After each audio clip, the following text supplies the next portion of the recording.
Okay, hello everybody. For this month's Fearless Fridays, I'm with Jess Tyson, who I met at the Digital Nomad Conference. It's going to be over a year ago now, I think, by the time this comes out in October 2017. So, Jess, why don't you kick things off by telling us a little bit about what you were doing before and what you're doing now?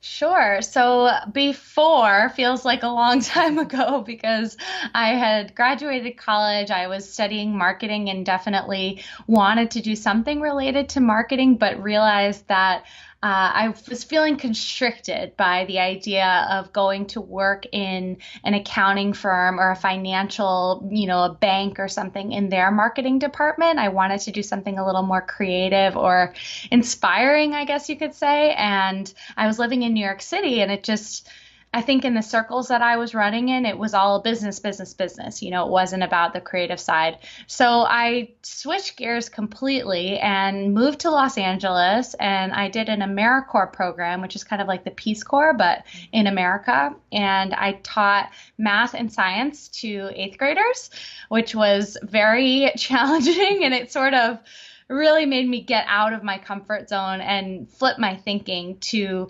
maybe what can I do to help people as opposed to how can I make the most money. And that was when I realized that I love to meet new people. I love to travel. I love to have my own schedule and have independence with my location.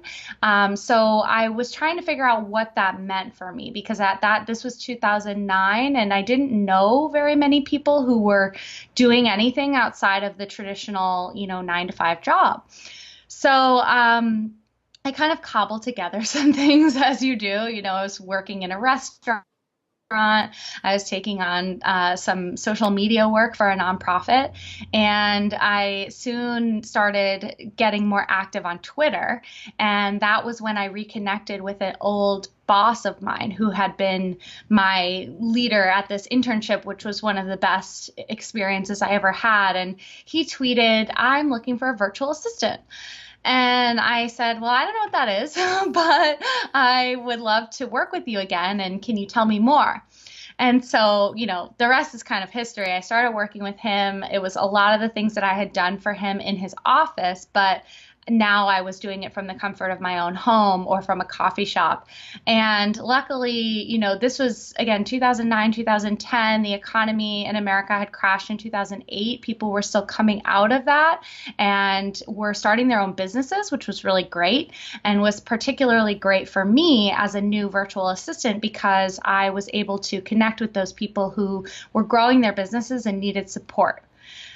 So I was able to basically get enough work to pay my bills, which, as a 23-year-old wasn't a lot of money, but it was really great for me because I could still, maybe do my work early in the morning and then go to the beach or go meet friends for lunch or do something later. And then I just felt like I really finally had control over my life and over my time. And yeah, it's just been growing from there. Amazing. So it sounds like you were never really sort of, for at least not for very long, caught up in that 9 to 5. You kind of, from quite an early age, realized that you didn't want to get into that kind of accounting firm, corporate Yeah, environment. I always worked. I've always had a job since I could have a job, 15, 16 years old. And throughout college, I worked, especially senior year. I think I worked more than I went to class. But I couldn't see myself. I didn't like being told what to do, Mhm. first of all.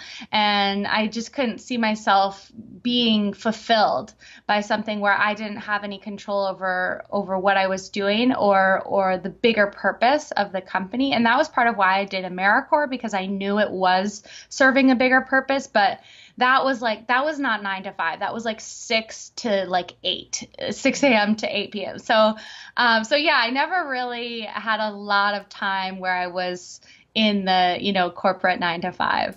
And it sounds like it was very organic there. You read a tweet, you got this job, and then ta-da, it's all worked out marvelously for you. So what were the challenges, I guess, from then to, Oh my also gosh. tell us a little bit about where you are now as well? Yeah, there have been a lot of challenges. I like to share the good things, of course, and feel very blessed for everything that's happened to me, but I didn't know what I was doing. I mean, I thought that I could do anything and I just did. I mean, I think it was good in a way that I was so young because I was naive and I didn't even think that, oh, this isn't going to work. I just knew it would.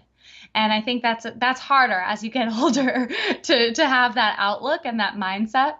So I'm grateful that I went for it when I was young, but it was the kind of thing where people like had no idea. I mean, at least now more people know what a virtual assistant is. I mean, I still get a lot of like, oh, you're like Siri or Alexa, like, I have to explain it a little more. But in 2009, I mean, my parents thought I was doing something weird. Like they didn't understand what it was. So that was the first challenge, was just kind of proving to myself and proving to the world that I could do something new and different and do it by myself.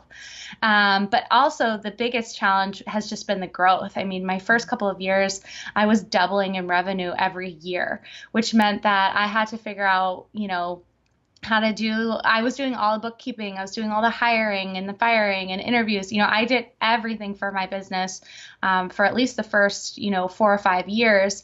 And that was partly because I could, it wasn't so big that I couldn't manage it, but it was also partly because I didn't necessarily trust that somebody else would have my best interests and my business best interests at heart. So, but that also caused problems for me because I couldn't, at a certain point, I couldn't handle it all, and sort of learned the hard way through, being really stressed out and getting really sick, that I had to take my own advice, which was delegate some of this work. But really, working in a people-based, service-based business is the hardest thing about it, because you are dealing with human beings. Both our clients and our assistants, they all have different personalities. They all have different needs. Unexpected things can happen. We try not to have situations that I've heard of in the past where people just disappear. That's a common story that I hear from people who've worked with virtual assistants. We haven't really had that, luckily, but other than that, there's still things that come up. Had a kid, had a family emergency, and it all ultimately all comes back on me to make sure that the client's being taken care of, even if their assistant has something go on. So I would say, challenges in growth for sure, and challenges in managing people and managing expectations, just in this type of service-based business is not easy. But so initially you were a virtual assistant. So what was the transition then to coming up with the idea to actually manage and run your own business? Yeah, well, it was all organic, like you said. I mean, I got to the point where I had too much work. I was working too many hours it wasn't what I set out to be anymore. I wanted to do this job because I wanted the flexibility, and I don't mind working. I really like working, but there's only so many hours in the day. And we contract our clients based on hours for the most part. So I started looking out there and seeing, are there any other people who would be interested in doing this? And I was just thinking about this last night. I used to write personal checks to my team. Like I was like writing, here's $200 or whatever it was, and mailing them. I mean, it's crazy. Now we have a payroll platform to pay people, which is much better. But the things that you do just because you don't know another way, or because you're so small, So I had a couple of people. I think I had 2 or 3 people working for me by the second year that I was in business. And then I had to really think more. Around 2014 was when we really started getting bigger, to the point where I felt like I had too many clients to manage. So I wasn't doing all the work anymore, but I I felt like I couldn't keep track of everybody's needs. And also I'm still doing client work to this day. So trying to, so I would say I haven't quite made the full transition to like CEO, but have gotten close and have hired full-time employees to help me not only manage the client needs, but also the operations of the business and sort of the HR of managing an agency of assistants. So that's helped me carve out time in my day to do the things that CEOs do, like strategize and think about the future and, talk to people like you and coach clients and things like that. So, and write a book, which I don't know how I did that with. I still had 30 hours almost of client work when I was writing the book, which is a lot. Ironically, I think the less time we have, the more we get done. There's something magical that happens. Having constraints is really good. I totally agree. And so you are young, and virtual assistants was such a new thing. So where did you get the support through this time to be able to grow, to scale, and to sort of manage your time and everything that you were struggling with? Yeah, I think my network has just been invaluable. I spent a lot of time, especially in the beginning, going out into the world in real life. I didn't want to be somebody who was always behind my computer. Even though that's what maybe a virtual assistant does. But I thought it was important to have FaceTime with my clients and with potential clients. I used to joke that 95% of my clients were the result of drinks at a bar because it's like, once you start to develop that connection and the trust, that's when people will be willing to hire you, at least in my line of work. So just as a result of being out there and trying to become more known in the industry, I've been able to get recommendations. People who have been clients say, oh, my sister or my daughter or my friend or whoever wants to do what you do. And so I'm always open to having conversations with people who are interested in either becoming a virtual assistant or, one of the reasons why people want to work with my company is because we manage all of the admin that goes into kind of having your own virtual assistant business. So you don't have to send the invoices. You don't have to do the contracts. You don't have to find your own clients. We do all that for the assistant. And so they get to just do the work, which is really what a lot of people want to do. They don't want to be bogged down with all the things it takes to run a business. So I think we've been lucky just with it by the nature of our structure. People want to work with us. And, between the network that I have and also, some of the work we've done with our website, our blog posts, SEO stuff, people find us just like randomly. And some of the most random people have been some of the best assistants that we've had. So I can't complain. In the future, I would love to be more intentional about, building a community and being more out there to make sure it's not so, happenstance, that it's more, I'm recruiting you as opposed to you just finding me. But right now, we haven't had a problem with finding great people. And so that's really nice. That's great. It's lucky. Well, I'm sure it's hard work as well. So what would you say is the best part of your work and lifestyle now these days?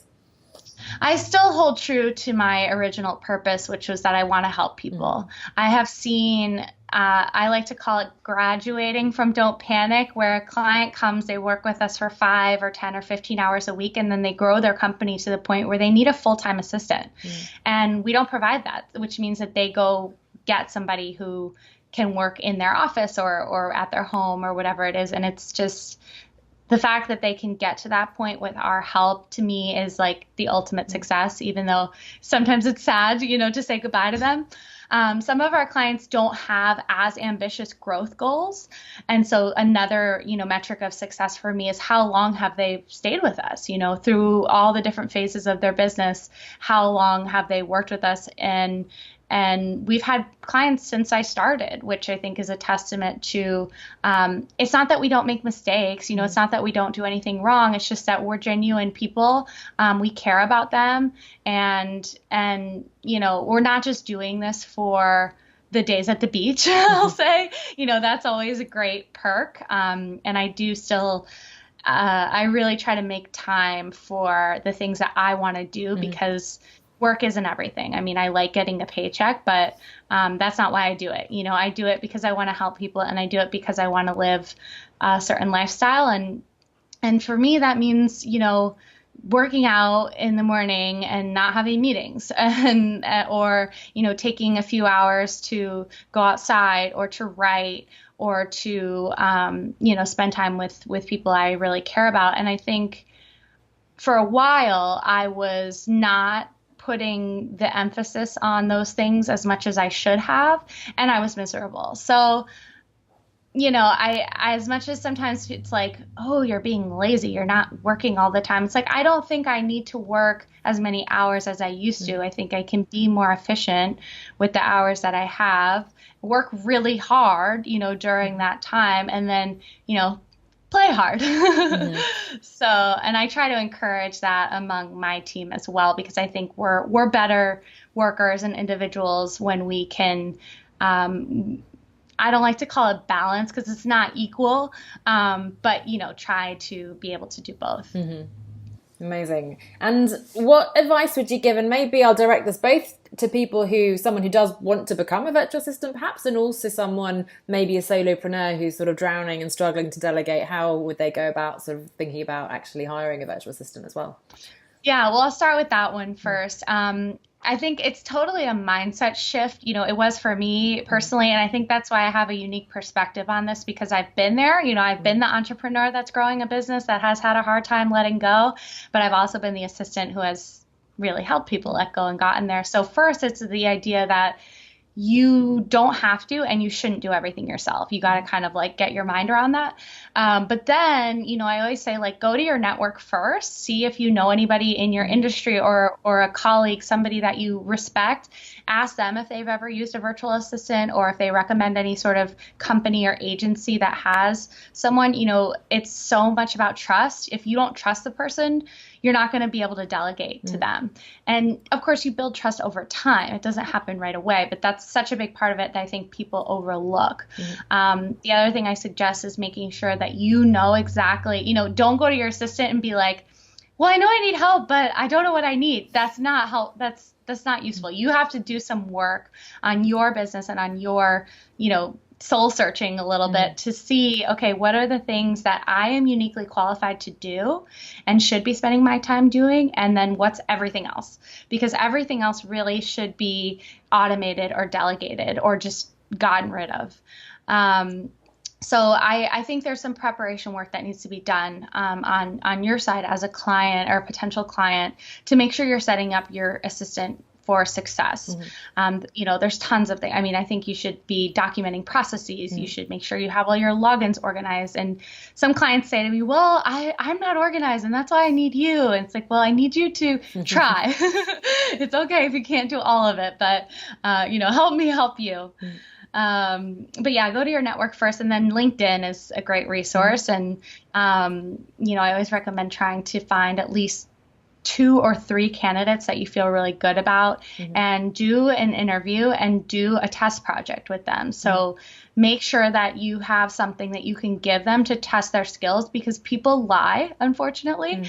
And so, if you have someone who says, oh yeah, I'm great at admin, I'm great at data entry or whatever it is you need, you want to test that and make sure that they can actually do what they say they can do and get some references. I mean, you don't want to, if it's somebody who's never been a virtual assistant before, that's okay. You can still get references from their restaurant job or their office job or whatever it is that they did before.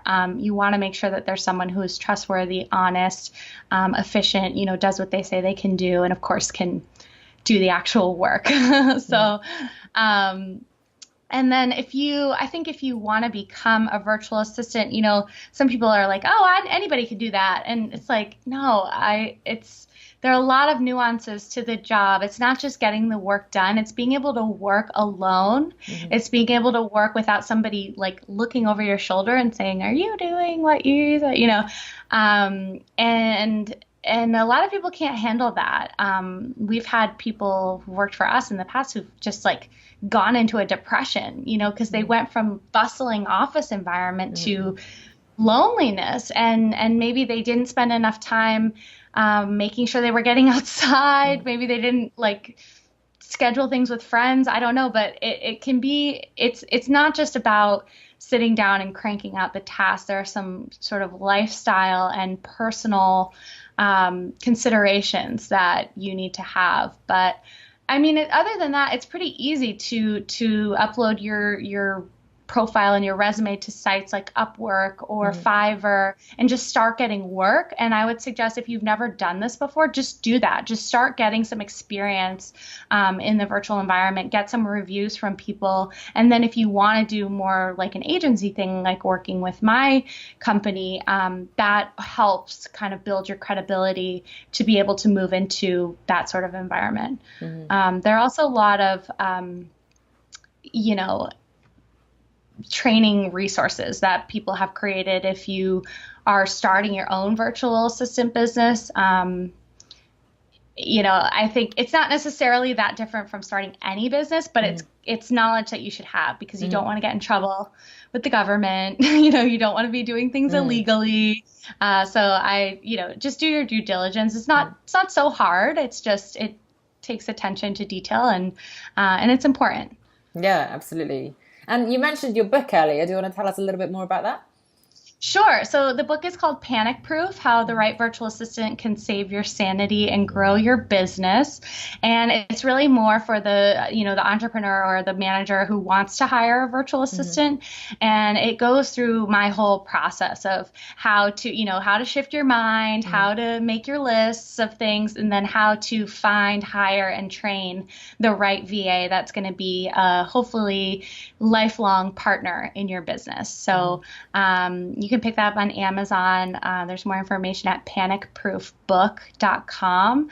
And my next book will likely be for the other side, for the virtual assistant who wants to hone their skills. So, you know, I wanted to, I do so much on both sides, you know, on the VA side and on the client side. So I wanted to be able to provide resources for everybody. But it's a bit the modern way of doing it, isn't it? This kind of sharing economy. I'm just thinking like Uber has the drivers and the passengers, and Airbnb has the hosts and the guests and so on. So it's just this, you know, very sort of, addressing the two audiences, I guess. But that's great. That's exciting. When's that coming out? Sometime next year, do you think? Or? Oh, probably not next year. I need a little break. Take a break. But possibly. I'm working on a training program for virtual assistants. You know, there are a lot of courses about how, like I said, how to set up a virtual assistant business, but there aren't a lot about the actual skills that it takes to be a virtual assistant. So I'm working on that, and a lot of that content will also end up in the book. So I'll be working on that between now and the spring, and then hopefully the book will be easy to write, you know, to kind of consolidate some of that stuff and get it out for 2020. Yeah, absolutely. It's good to have a plan for the next few years, I guess. And if you want to find out more about your agency and you, where can we find you in the online space? Sure. So if you just Google Don't Panic Management, you'll find us. The URL is Don't Panic MGMT, so short for management.com. And you can find more about hiring us and our services. And also, if you want to apply to become a VA, there's information on that as well. We also have a lot of blog content, you know, about how to produce a podcast, how to write in the voice of your client, you know, so if you're already VA or if you're already thinking about hiring a VA, there's content about both. And I guess just briefly, just going back a little bit to sort of the advice, I suppose, maybe a big question, but what exactly does a VA do? Just because, you know, we see so many people, and you say there is confusion as to what someone does. It's not just answering emails. There are others who seem to be doing all social media. You mentioned podcasts there. So can you sort of clarify a little bit what the things are that you and other people can do, perhaps? Yeah, I mean, this is a question that I've been wrestling with, because I almost feel like what we do, VA just seems too narrow of a description, because we do, you know, like I said, my background's in marketing. And so we do a lot of marketing execution. We don't do the strategy. And most VAs will not do strategy work because there are other companies that do that, but they like to be implementers. They like to get their hands dirty and do the work. So everything from, scheduling meetings and booking travel, sort of on the administration side, to writing blog posts, doing social media management, loading, email newsletters. If you've got a schedule for that, they can write the email newsletter as well. And then, like I said, video and podcast production has just become a lot more popular these days. People are trying to build up their personal brands and need somebody who can do that. And they don't necessarily want to hire like a professional audio engineer. They don't need that. It's like an interview show, or it doesn't need like the most studio level quality. And so a VA is kind of a nice, lower priced option for that. Not all VAs do all of these things. You kind of need to find and look. And that's why I always suggest when you're looking for one, let's say on LinkedIn, don't just search virtual assistant, search, social media virtual assistant or podcasting virtual assistants. That way you're going to get people who have the skill for the thing that you're looking to delegate. But yeah, I mean, anything, I would say almost anything besides strategy, almost anything, project management. There are VAs who also do like web development and design. Don't Panic doesn't do that, but there are, people who start out doing that as a VA and then maybe build that into a real like web development company. But a lot of those kinds of people have started, small, and started with things like I've done. So. Okay, great. That's really helpful. And what kind of price range are we talking about? I imagine it can vary. It does vary. If you're for Don't Panic, our rates are a little higher. We're an agency. We have people overseeing the work.